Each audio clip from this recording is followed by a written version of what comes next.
past couple of months have shown European nationals flooding the streets of major cities in the United Kingdom, France, the Netherlands, Germany, Spain, Hungary, Poland, and elsewhere, while electoral gains have thus far proven futile in dramatically altering aspired discourse of respective European countries.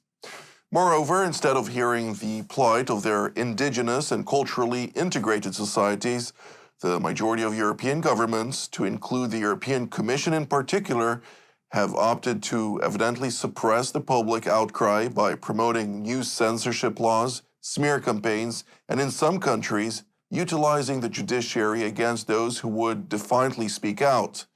Now, David Betz, a leading professor of war in the modern world in the Department of War Studies at King's College in London, warns that a combination of culturally fractured societies, economic stagnation, elite overreach, and a collapse of public confidence in the ability of normal politics to solve problems escalated to a point in which the primary threat to European security and well-being today is not external, but internal, specifically civil war.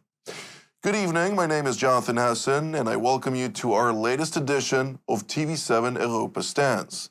Joining us to dissect the latest and most pressing of European intricacies include Professor Uri Rosenthal, formerly the Foreign Minister of the Kingdom of the Netherlands. Next to him, Professor Miro Kovac, formerly the Foreign Minister of Croatia. And last but certainly not least, Mr. Timo Soini, formerly Minister of Foreign Affairs and Deputy Prime Minister of our host country here in Finland. It's a pleasure to see all three of you. And I'd like to start with pointing out that according to the article I mentioned, Professor David Betz highlights two countries as potentially falling into civil war within the next 5 years, namely Britain and France, something that, of course, is very alarming on the one hand and is a wake-up call for leaders, but also for the public that has been feeling quite left out and asking itself whether or not it is just going crazy or is reality truly the way they believe it to be. And yet, where are we in all this, Professor Rosenthal?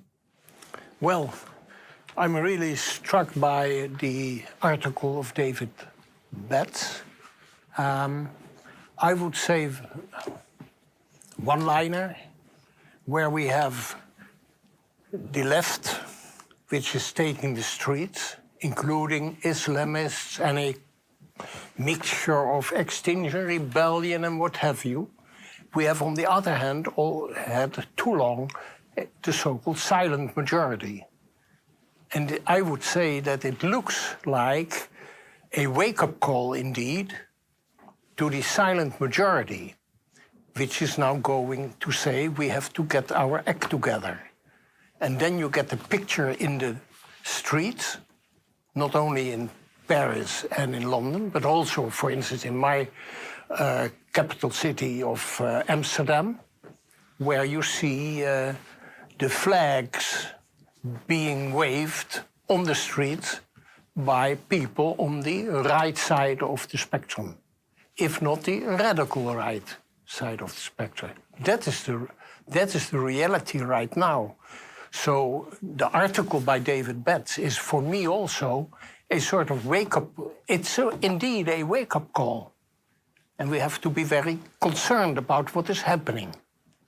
Professor Kovac, a clash of civilization has not impacted your country or Eastern Europe as much, but nonetheless, what is going to occur in Western Europe is going to impact Europe total.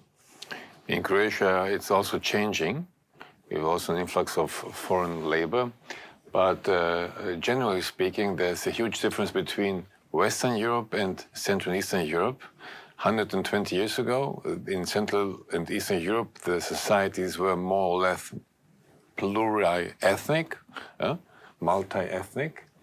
Today, they're basically mono-ethnic, whilst in Western Europe, the societies were mono-ethnic, more or less, and they have become multi-ethnic. To give you some figures. In Germany, for instance, in 1990, when the two Germanys united, you had 5 million foreigners, 5 million people of foreign descent in Germany. When Mrs. Merkel took over in 2005, 7 million. 10 years later, in 2014, still 7 million. But then, now in 2024, almost 13 million. So in 10 years, the number was doubled in 10 years. So it's a huge influx of people from non-European cultures, and that creates problems. And if you combine this huge influx of people from non-European cultures, and you combine that influx with social imbalances which exist, you get a fertile ground for what Mr. David Betz sketched out in his two essays. Mr. Soini, Finland is also being spared from the list of 10 countries, but nonetheless, one thing that we do know is that if civil war sparks in one place, it then turns as wildfire into other places. Since 1945 up to 1999, the estimate that a civil war, the duration of such a civil war, which is very deadly in essence, we're talking here about in the millions of casualties in every civil war that played out post-World War II, the average duration is roughly 6 years. Now, Finland is, of course, part of Scandinavia. Sweden happens to be on that list. Yeah, and it's like both gentlemen said, the infrastructure of the European countries has changed a lot. And the countries, two countries which are hanging in the balance, maybe the biggest threat is France and UK. And when we look at both what has happened in the economics and what has happened with the immigration, what has happened in the cohesion of the social balance, they have been challenged on both ways. And since the Brexit, the first threat was illegal immigration, boats coming and going, and they are still coming and going. France and the UK haven't done much of this. But it's not only illegal immigration, it's many anymore just, it's also all kind of immigration, which has skyrocketed. And that combined to the phenomena of the increasing living costs, that is the kind of the poison pill which will cause problems. And in France, political deadlock. Macron is hugely unpopular, accepting rate 13%. Both flanks are strengthening, and there is a sense that the very strong player, Mrs. Marine Le Pen, is in the court. The political struggle and battle should be kept in the political field, not in a legal field, because right or wrong, people get an impression that we are suppressing these, not only her, but her supporters to be a second-class citizen, and that accumulates bitterness to the whole system. And this whole cohesion, when after the COVID, our economics has still been stagnated in many of the countries.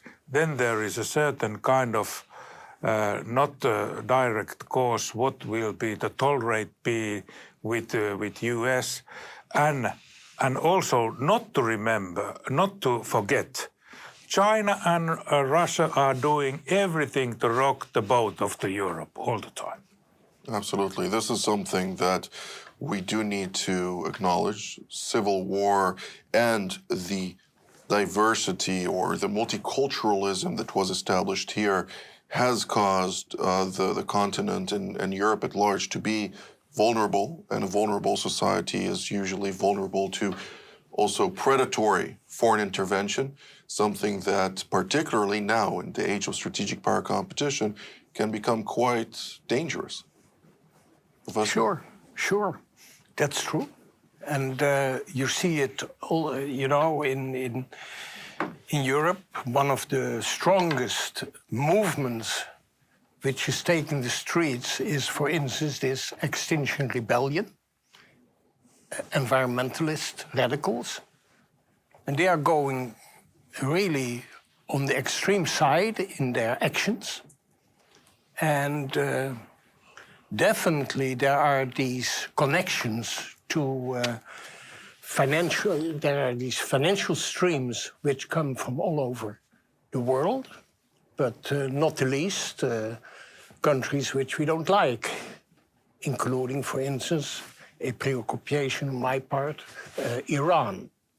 The same holds for the huge mishaps in the universities all over Western Europe, France, UK, Netherlands. There you see the same.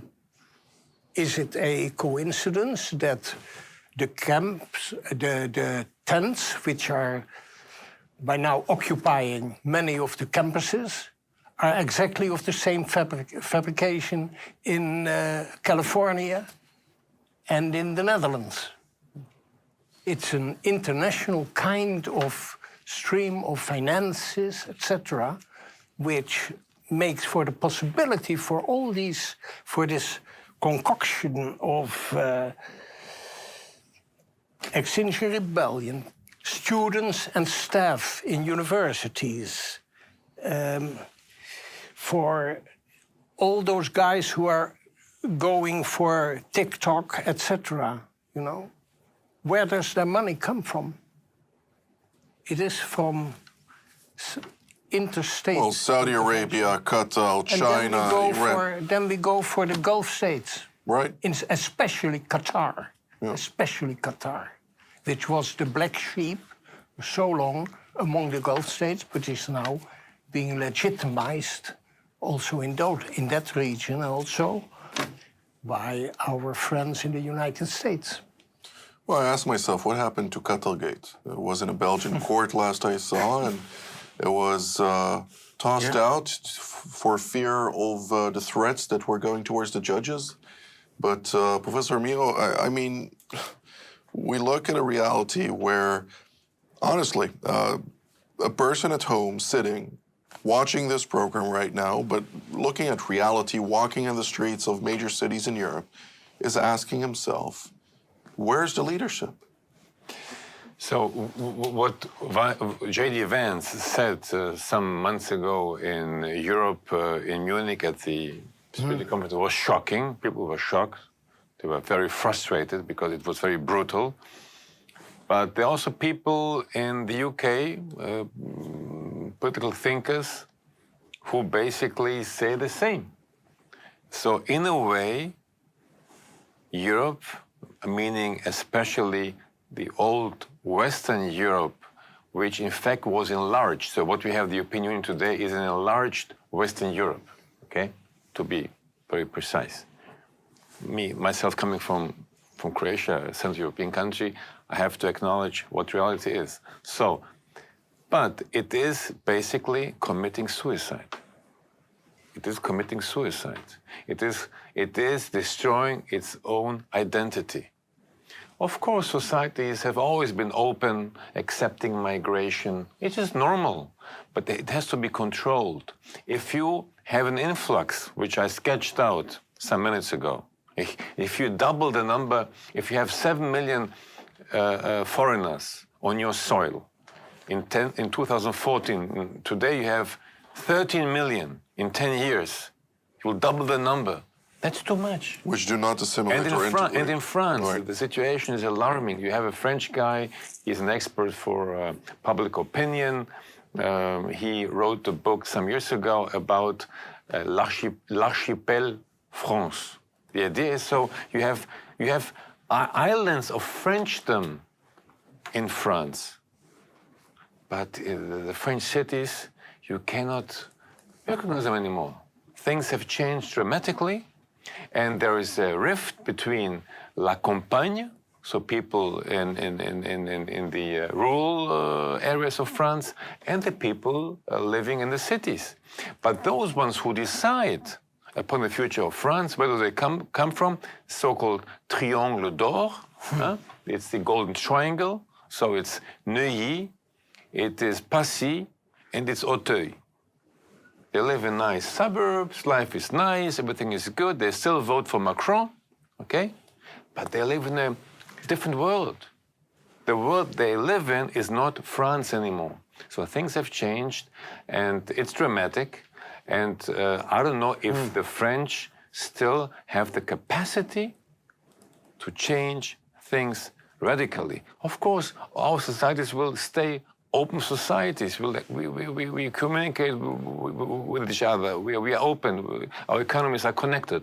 But we have to take care of our identities, and we have to protect our identities. Yeah, I'm not sure about open societies staying that way for long. I don't want to sound grim, but... No, I'm not now referring to Karl Popper and his book. You know, I speak... You can never... Take, for instance, China, or take, for instance, Russia. Okay. They're still open societies because they communicate with each other. They communicate with India, so the Russians with China, with the According countries. to party lines. Yes, so we will stay in touch. But we have to protect ourselves, because if we allow ourselves to be overwhelmed by foreign populations, and especially from populations, such an influx from different cultures, from non-European cultures, you have a big problem. In the end, your society, your identity will be destroyed, which is logical. Mr. Soini, let's be a little bit more positive in this discourse. Hopefully, hopefully. What needs to be done? First thing is that the politicians who usually have a big mouth should have big ears, because the people know. They have to go to the marketplaces, to the political arenas, to the TikTok and to the social media, to be listening to the people. The so-called established news, BBC, Guardian and so forth, it is hijacked with the left-wing agenda, Palestine, environment, everything else. Not cost of living, how to win my bread, how to eat and feed my children, how to have a decent housing and schooling and the price of electricity and that kind of stuff. Then, like you said, the kind of philosophical thing. We have been mocking the writer J.K. Rowling, the mother of Harry Potter, to be a transphobic or something like that. Is totally out of reach of everywhere else. This is a matter of freedom of speech, freedom of expression. And when people realized that I'm not listened and this is all craziness, and if the so-called old and established parties, so petit bourgeois or center-right parties, don't listen, people would go to those people who would listen, and it usually on either flank of the political side. This is how it usually is piling up. And then the very important and in a way a question which has been slid away was this Qatar thing. In European Parliament, a big corruption case. Who funded and who did what? Where is the outcome? Where is the court system? What has happened? It has been widened that no corruption here. No. This is rule of law. This is interconnection. This is state of social justice and everything else. And people look at this and they look at their lives and they understand what could be done. And there should be revival of the politics of some kind of realistic help who will first talk to the people the language they can understand. Talk to the people about the issues they are interested in. Talk to the people what they can do, how they can be part of social cohesion. And one of the big things which I can praise my country, irrespective of who has been here, powering here, conscription army. That brings social cohesion. I was in the army 40 years ago. I can still remember the surnames of 8 guys with whom I was in the same room first 3 months. This brings the people together, gives a sense of belonging, gives some kind of ownership to this democracy and the country. But this is non-existing. And that is why we don't have to be surprised when the ready and able people who will challenge not only the other flank, but center and so-called reliable media, which is stubbornly having the agenda of their own. What they should be reporting is what is happening, not teaching people how to think. Alas, I couldn't agree more. I would add another anecdote to that, and that is the empty churches need to fill up again. That is essential. We are culturally a Judeo-Christian continent, and if we don't have those roots, we don't have anything. That's Absolutely. Well, yeah. Yeah. let's look about the complexities from a zoomed-out angle, a lens. Naturally, you would like to respond for a moment. I would like to stress what Timo is talking about. Point blank, Muslims are on the offensive. Islamism, Muslim creed, unforgiving to others. When I talk about silent majority, it is in Europe, for a large part, people originally from the Christian creed. And there you see, I don't see any kind of Christian-oriented kind of Pushback. Yeah. talk. Get your act together in that stream of society as well. Very important. Thank you. I think that was embodied also in Charlie Kirk in the United States. Who made a revival of the Christian silent majority, who said, look, for Christians to be political, to push forward in separation, of course. Christian faith is a personal thing, but ultimately, when we're talking about political discourse, it's what allows you to worship in a free society.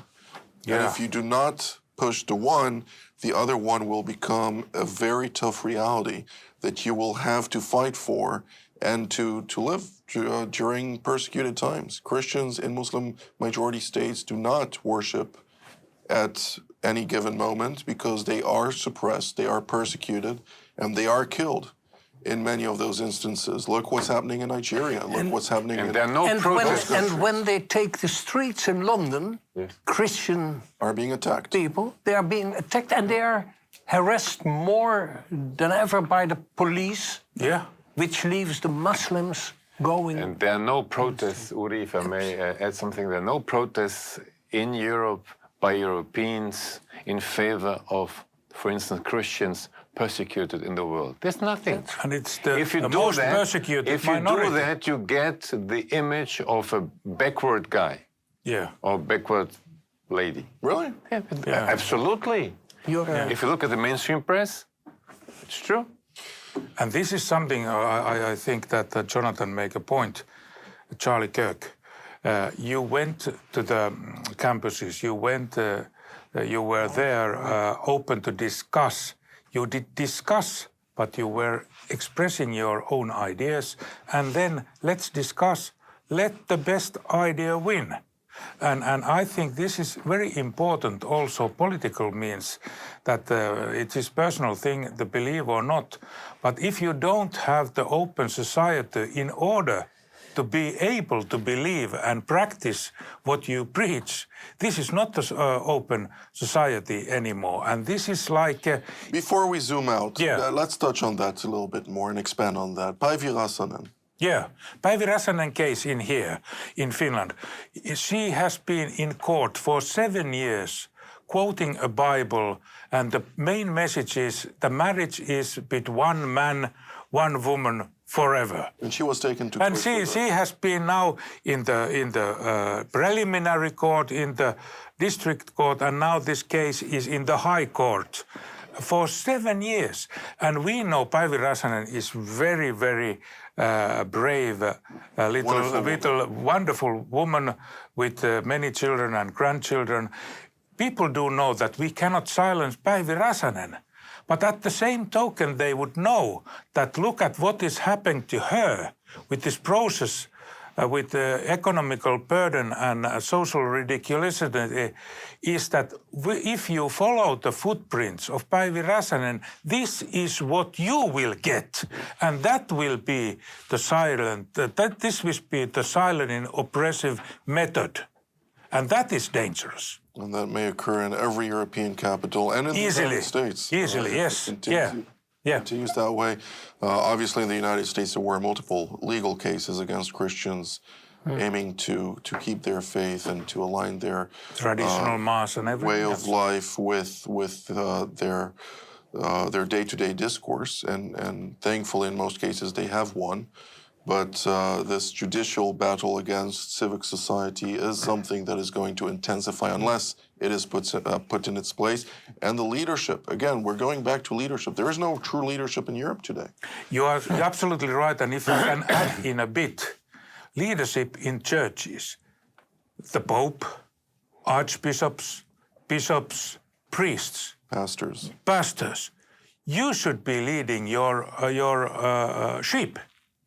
And when you are a pastor, you must smell like your sheep.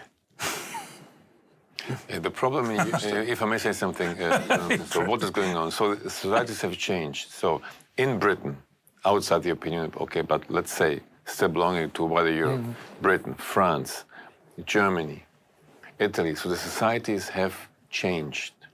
And the politicians in power, the major ones, have to take care of their societies, and they lose a lot of time. It's very time-consuming, okay, many imbalances, so it's not the time. It's expensive, so it's not the time of Helmut Kohl anymore, Mitterrand and others, okay?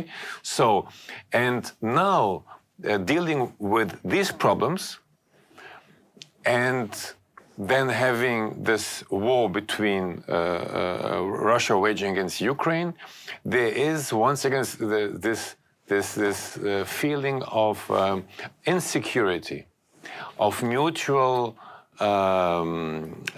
We are mutually afraid of each other in Europe. So when someone in Germany says, "I want to have the biggest army," it sounds good, but how does someone in the UK or in Poland feel? Does it? Yeah, I'm just saying. So it makes you very suspicious, okay? So I want to say, so why do we need the Americans? Because we are technologically and militarily dependent upon them, okay? But we need them because without the Americans, there would be the danger of an inter-European war, because we do not trust each other. Well, Milo, if I may on that, because the reason I said it with regard to whether or not we would want to see a big German military is today Friedrich Merz's foreign policy is relatively good. Domestic politics is a different story. But he's not going to stay there forever.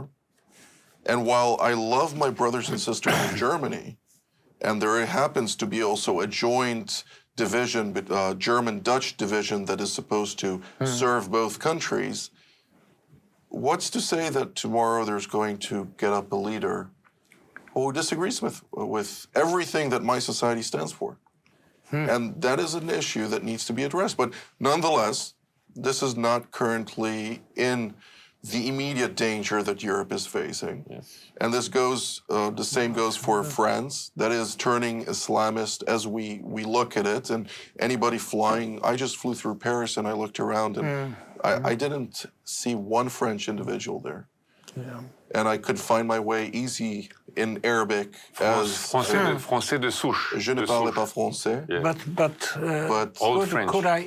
Could I say that when we talk about leadership, I've said over and over again in the open, in the public, that the leaders in my country they are just gutless. They are cowardly. They look at the next elections. And with regard to the elections, you get more seats in parliament by being nice to 1 million Muslims in my country than, for instance, to 30,000 Jews. Mm-hmm. That's the reality. Yeah. And politicians, I learned it when I was a political science student, and I told it my student when I was a professor in political science. Politicians, the calculus of politicians is increasingly to get elected and to get re-elected. Full stop. Full stop. So the resolve of politicians, political leaders in many countries today is about getting elected, getting re-elected, sitting on the plush seats, as it is called. And the antidote to all of those discussions is for people to take up the baton of their forefathers and their parents and to start acting politically and going to the streets and standing up for what they believe in and being proactive. I mean... So we have two words. One is politicians and the other is statesmen. Right. Yes. Yeah. Statesmen. Yeah. And statesmen are people, if I may say something, so we all have certain experience. So what do we see? You can be in politics, you can just be on the scene and be a minister, be a prime minister, be something else, a member of parliament. But if you are not courageous enough, what Uri says, if you don't want to change the structures which are not functional, that's our problem. So you can be a prime minister in the Netherlands or chancellor in Germany, but if you are just a chancellor, a chancellor, and you see the problems your country has, you see the structures which are not functional. If you do not change the structures, you have the etiquette of a chancellor, of a prime minister. And there is no courage to change the structures. Our problem in Western Europe, in Europe in general, in the States, in America, is the structures. The structures decide what is going on in the conflict between the major powers. Let's zoom out. One of the main issues currently, obviously, threatening Europe happens to be its eastern neighbor. The Russian Federation continues its war of aggression against Ukraine. It's threatening the eastern, or rather the eastern countries of Europe, but not necessarily only the eastern countries of Europe, since we do see various sorties of drones and other type of unmanned aerial vehicles penetrating Sweden, Denmark, Germany, other countries as well, trying to deal with this issue. Many countries have started to seek a certain surface-to-air capability to confront those threats. Finland has been prudent enough to gain some of those systems over the years, but nonetheless, the challenge is truly present. Is NATO up for the job to confront any type of threat in the event that it occurs? I think it is improving, but we must admit that there has been a very many, not tens of years of blue-eyed optimism, which the most of the European West countries wiped out their army, wiped out their forces, thought that it's going to be kumbaya, we are the world, we are the children at the end of the world. But Russia doesn't think that way, China doesn't think that way. Russia is madly worried about China taking Siberia. And this, we know that they are now a kind of the old couple in a bad marriage. It will end someday, but currently they are piling up and doing the jobs for each other. But the drones were a big wake-up call because now there was a big alarm in Denmark, especially also in Sweden and Germany. Good grief, this can happen to us. The fifth colony can be in our soil already. And that was a kind of what is going to happen? We thought that the war is in Ukraine or it's out the outskirts of borders of Europe. No, It is inside those societies already. And this was rocking the boat, and this was the kind of the wake-up call. What the hell is happening? And then, when there was no clear decisions made that we will shoot down those drones, then there was a perception from the people, our leaders are not up to the task. They don't have courage. They are cowards. What to do, how to react. And Russia is doing this pinch ball thing all together. Now when we think that the front is in Ukraine or front is in Donbass, they are moving the operations throughout Europe in order to cause havoc inside the countries. And then one thing, because we have to help Ukraine, we have to buy weapons to Ukraine.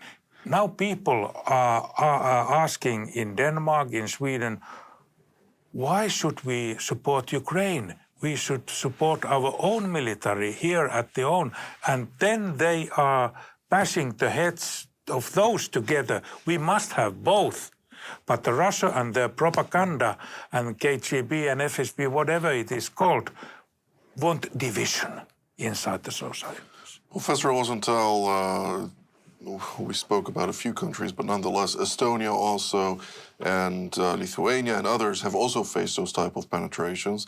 Just a couple of days ago, the Dutch Air Force released an image in which it showcased one of its F-35s with the engraving of a Iranian-made Shahed 136 on its sideboard, indicating a kill.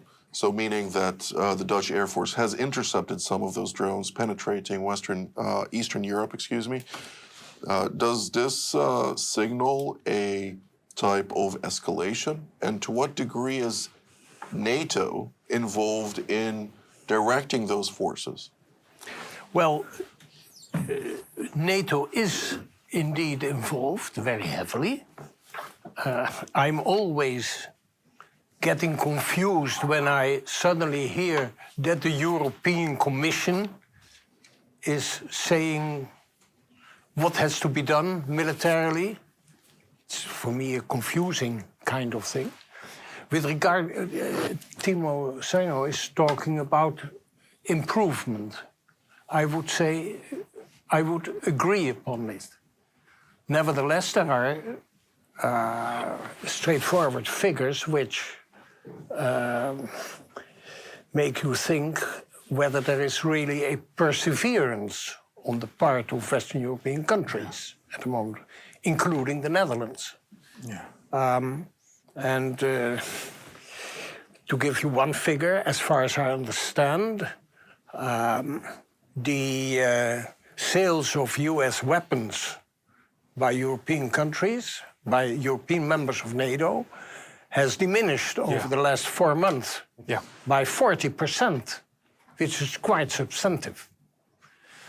That is the case. Getting back to my own country, Netherlands, How do you explain that before we move on? I see resolve more than I expected, so that is the positive side. At the same time, there is, of course, at a certain moment, a sort of, let me say, war fatigue.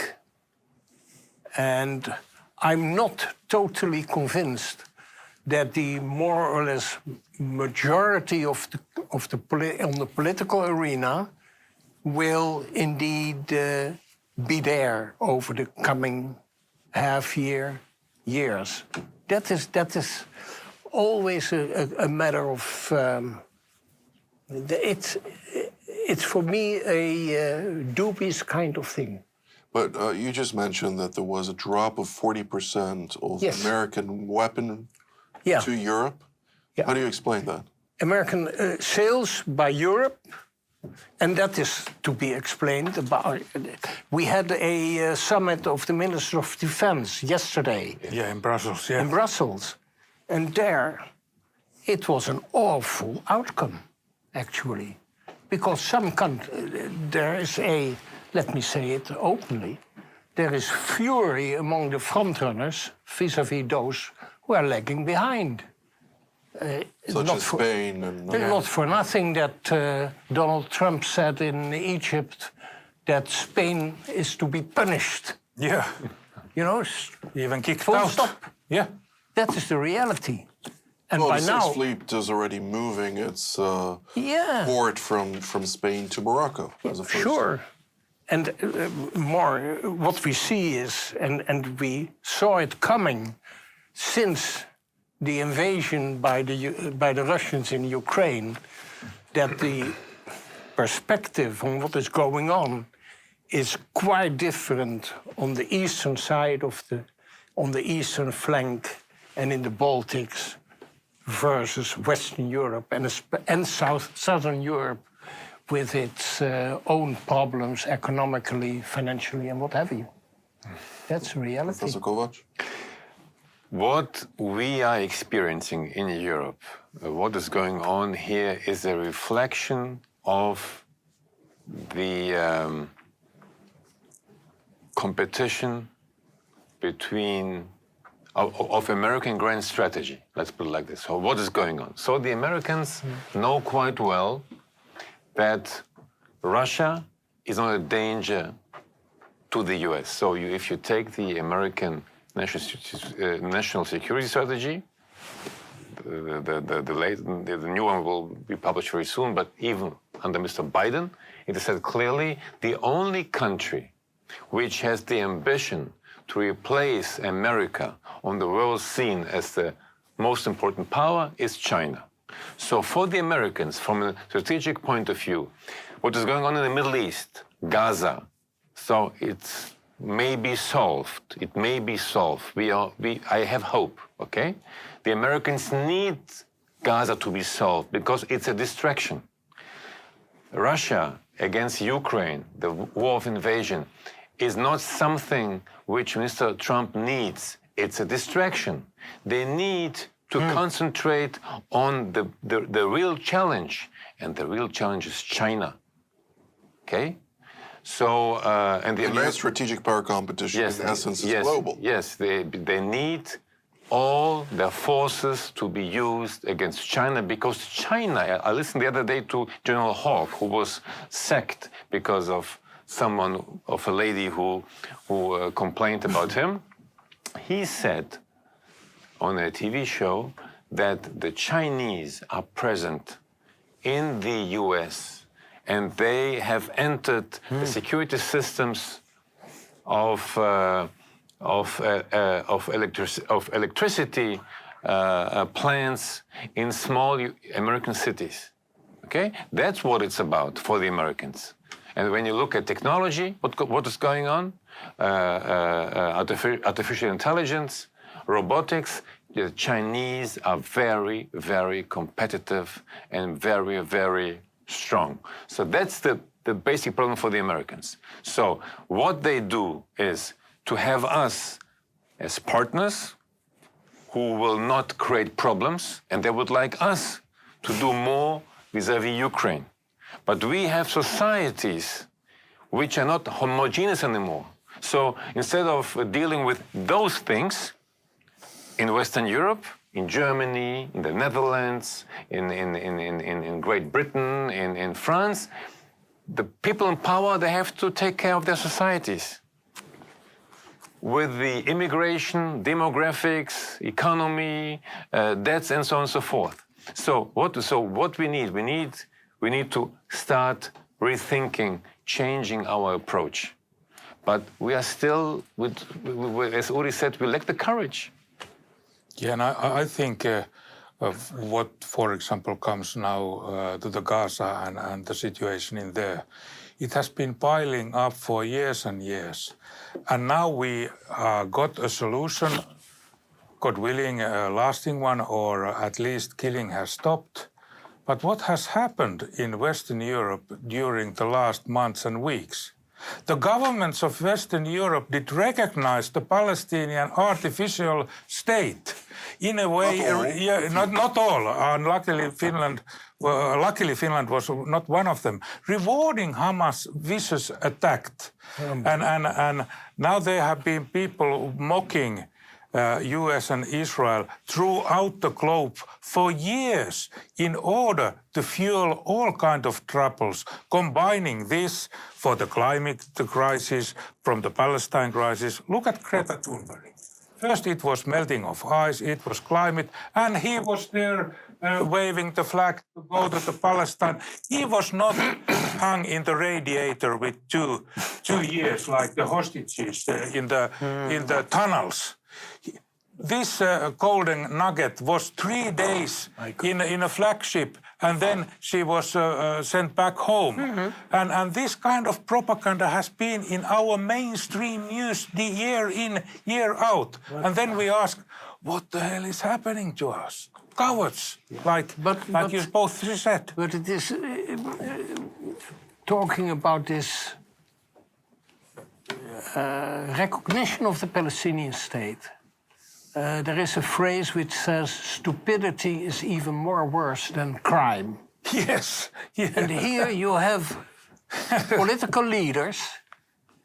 You know, I said on Dutch in the Dutch media about France, Australia, UK, etc., recognizing the. But I said, imagine I was now a Minister of Foreign Affairs. My first duty would be to look at the political consequences of this deed. Yeah. And these political consequences would be unequivocally bad, utterly bad, because doing it on that moment, in that way, was simply a ticket to the Hamas. Thankfully, it didn't happen, but at the same time, I look at the foreign ministry today in the Netherlands. Yeah. And I'm very sorry, but the people there do not hold Dutch foreign policy at the highest degree of their day-to-day priorities. No, sure, that's true. That sends us back to the discussion we had before, that when we have in 2 weeks' time general elections again, it is about economic things, especially housing, housing shortage, which is immediately combining with the asylum problem and the immigration problem. Because people are very angry about a government which gives priority to status holders in asylum centers over those who are already on the waiting list for a house for more than 10 years. You're contributing to the society. That's the point. These are the points you are criticizing, but I would say if you look at things today in the US, but in Europe, it's not about left and right anymore. It's about common sense. We just have to say, let's apply common sense policies. I used to say in the Croatian press when they asked me about the recognition of Palestine, it's not the issue. What will you achieve by that? The only possibility to resolve the problem is that you have the Americans and the Israelis ready to find a solution. If they're not ready, there's no solution. And now Mr. Trump has proven that, unfortunately, or if you want, fortunately, that I was right. Because if the Americans don't do anything, if the Israelis don't accept, there's no solution. So the idea, it's about common sense. Let's do the things that will solve the problem. I don't think it's only the American angle. I think that, you know, I spoke once with the Prime Minister of the Palestinian Authority. And I asked him whether or not there are the viable institutions that comprise a state. That's the elemental basics for something. There are no boundaries. There's nothing of essence that can indicate self-sustainability. What will you create a state that will be funded by the European and American taxpayers? I mean, what's the point? So in order to create any type of viable solution, first and foremost, I don't think that a two-state solution is viable anymore, because reality on the ground dictates completely another reality. But at the same time, when you look at the internationally aspired two-state solution, there is nothing on the ground that indicates any type of reality, even close or remotely close to that being a viability at this point in time. And that is something that nobody really cared about. And I think it's very interesting to see in the coming months what is going to be the support of Netanyahu in Israel, because, like it or not, he has delivered what he has more or less promised. He has beaten Hamas, Hezbollah, Iran has been severely hit, but will he had fate of Winston Churchill, winning the war and losing the elections? That remains to be seen. Right. Well, October 7th also happened on his watch, and that is something that Israelis also remember. Yeah. But we are drawing to the end of the program, and I still want to focus. We do have the Nordic representation here, the Central East European presented here, and West European presented here, each one from his neighborhood. If you give us a 2-minute explanation of what are the core challenges and what type of greener or brighter horizon can we hope for in this context, with maybe 1 or 2 solutions to problems that are pretty much unsolvable without true leadership. Professor Rosenthal, we'll start with you. First, I would say that when we hear from this London scholar about a civil war coming up, we talk here in Western Europe, also in my country, about a polarized society and polarized polity. And what you then need is leadership, resolve, perseverance, both domestic, on the domestic end, and internationally. And I would say that that is really lacking at the moment. And as I said before, I would love to see more statesmanship and less politicking. But that is possibly too much to ask. Well, it's not, because statesmanship is something that politicians need to work for and vie for. Could I just, nearly an anecdote from history. You know, at a certain moment, the Green Party in Germany, led by Joschka Fischer, had its Joschka Fischer moment when he said we have to go into the Balkans. And that is still on my mind. When I look now at those who are leaning left in the political arena, in the parliamentary political arena, I don't see any kind of Joschka Fischer moment these days. How about on the right? Huh? On the right, there you see that, again, this message by Mr. Betz, civil war in the offing. On the right side, get your act together. Don't leave the streets to the left. Don't leave it to the Muslims, to the Islamists, and take seriously the Judeo-Christian foundation of our Western society. Full stop. Professor Kovac? Yes, and this Rumsfeld, he spoke about new and old Europe 20 years ago, 22 years ago, I remember quite well. Donald Rumsfeld as the defense secretary. Now it's the war secretary, Hegseth. But this new Europe, meaning Central and Eastern Europe, basically it is, in a certain sense, it is the new old Europe. So we have preserved our identity, our identities.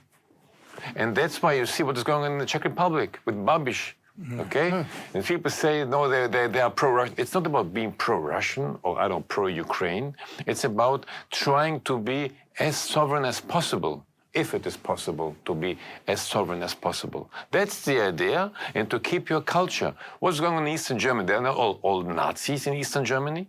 No, there are some Nazis, of course, there are some. But people want to preserve their old German spirit in these new German Bundesländer, okay? That's what it's about. So, in our part of Europe, I say, and I was in Ljubljana, the other in Slovenia, we have to cooperate much more together in Central and Eastern Europe by, of course, like in Northern Europe, by also contributing with our cooperation to making Europe relevant again. We need the awareness that we have to make Europe relevant again, because Europe is not relevant. Look at the war Russia is waging against Ukraine. Are we really relevant? Perhaps giving weapons, but not really. The Middle East, I mean, it's a joke. Who signed the peace agreement in the end? It was Donald Trump, Qatar, Turkey, and Egypt. Mr. Starmer, he was sitting in the second row. Yeah. So let's make Europe relevant again. And our job in Central Europe, in Eastern Europe, is to make a contribution to that. I would say resilience for and against the propaganda, hope, work, chances to work, in a way, ability to form families and support a family, security to the borders and security to the cities. We need positive actions.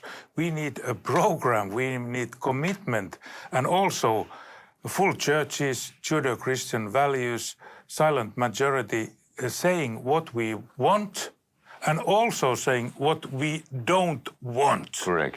And if we do want to say some Christian hymn in the closing stages of the school in springtime or in Christmas time, we are going to sing the song or may praise the hymn, raise the flag, and so to say, common sense more, and then respect. Respect for your own roots and respect for the other people. I would say fill the churches and fill your homes with a lot of children. Yeah. And everything else will take care of itself. Professor Rosenthal, Professor Kovac, and Mr. Soini, thank you very much for all of your insights. I'd like to thank all of your time as well. This has been Europa Stands from here in Helsinki, wishing you a pleasant evening.